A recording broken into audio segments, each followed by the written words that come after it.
and welcome back to Love Your Food. This week we have something a little fancier. This is red wine poached pears, and we're going to be stuffing these with a delicious stuffing based on goat cheese. You can use cream cheese if you prefer, and those nice candied pecans we made last week. We'd also like to remind everyone we have an affiliate link with Chef's Temp, and you can find the link in the description below.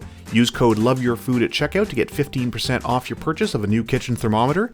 And in the meantime, here's our ingredients. So we've got these beautiful pears. We've got a nice red wine. This is a local wine to us, so we're using a Syrah. A little bit of Grand Marnier. This is for the apricots. Some sugar. There's our dried apricots. Some goat cheese, as I said. You can also use cream cheese for this. Some cloves. Cinnamon. Some star anise. Some allspice. And some dried juniper berries. As well as the candied pecans. Now, these aren't candied yet. We did the video last week for the candied pecans, and I'll put a link in the description below for that as well. Now, the first thing you want to do is find out how many pears will fit in your pot for poaching, and make sure you're going to use that many. Now, we're going to give the juniper berries a little bit of a crush. This sort of opens them up and lets the aromas come out a little bit. For the cinnamon stick, we're just going to break that apart into 4 pieces. So we're going to cut it in half. Short ways and then long ways. And we're just going to toss those into our poaching liquid as it goes. And you can use those little shards in there as well. Now for the apricots, we're going to give this a dice. We're going to slice these pretty small and cut them into a nice dice here. They don't have to be super accurate dice or anything like that. We're going to soak these in some of that Grand Marnier. Now, if you want these to be a little bit less boozy, you can leave the lid off. We're going to cover these up so it just sort of maintains some of that boozy aroma to it. Next thing you want to do is core out your pears. And you don't have to take out much. Pears don't have a huge core like apples do, but you do want to make sure you're getting out just a little bit of tough part in the middle with the seeds. And you want to make sure that you core them before you peel them. Because once they're peeled, they're a little bit slippery to work with.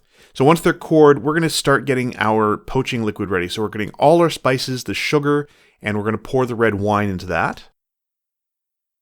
So in goes the red wine. We're not using the whole bottle, so you'll have some of this to drink as well. Afterwards, you're not going to use the whole bottle for this. But we want to get this good and warm. We want it to be just about ready to put the pears in when the pears are ready to go. So we're going to cover that and let it get nice and hot. Meanwhile, we're going to cut the skins off our pears. We're just going to peel them. And you can use a knife for this. We're using a peeler. If you need a pretty sharp peeler for this. And you want to use a pear with some structure. We heard that Bartlett pears don't really hold together very well when they've been poached. So we used Anjou pears for this.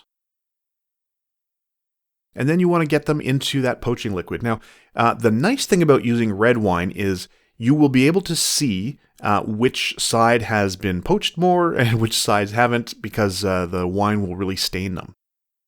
Don't worry about little bits of spice or anything getting caught inside the cored out portion of the pears, but you want to keep an eye on these. You want to turn them pretty regularly and be gentle with them, because as they cook, they will become very, very delicate. So if you have softer tongs, you want to use those. You don't want to cut these with the tongs because they are super, super delicate. Once they're done and cooled, we're going to take, at least down to room temperature, we're going to take them out of the poaching liquid, trying to scrape off any bits of whole spice that are in there. And make sure that there's none, hiding inside the pears as well. We're going to put that poaching liquid back in there, and then we're going to put this in the fridge just to let these get cool before we start handling them with the stuffing. So here we are with our candied pecans. Again, I will put a little link up above here, a card for the recipe for those. And you want to cut these up pretty small. Again, this is going to be part of a stuffing. And also we're going to add in those nice boozy reconstituted dried apricots with the Grand Marnier. And you don't want to get a whole lot of liquid in here. We're just trying to keep it as dry as we can, but not...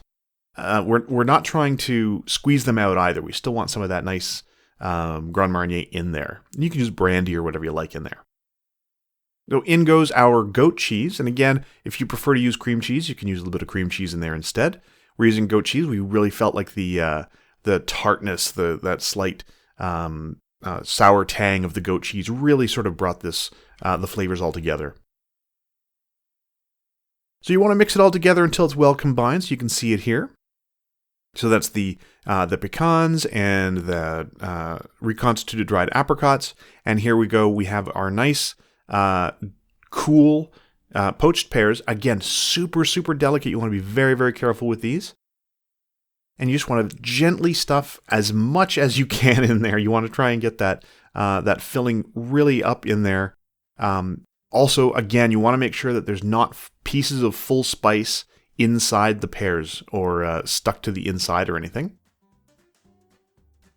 So the filling is actually closer to room temperature. The pears are cool, and you can serve it just like this. That's just perfect, and they were absolutely delicious. Quite a sophisticated flavor. Of course, if you use a nicer red wine, it's going to have a nicer flavor. We used a really, really lovely one, and they were like worthy of fine dining. Absolutely delicious recipe. So if you like this recipe, please do like and subscribe. And if you have any recipes you'd like to see Chef Caleb try on the channel, please let us know in the comments below. We'd like to thank all of our patrons for helping us out on Patreon. We'll put a link in the description below if you want to support us that way as well. And remember to love your food.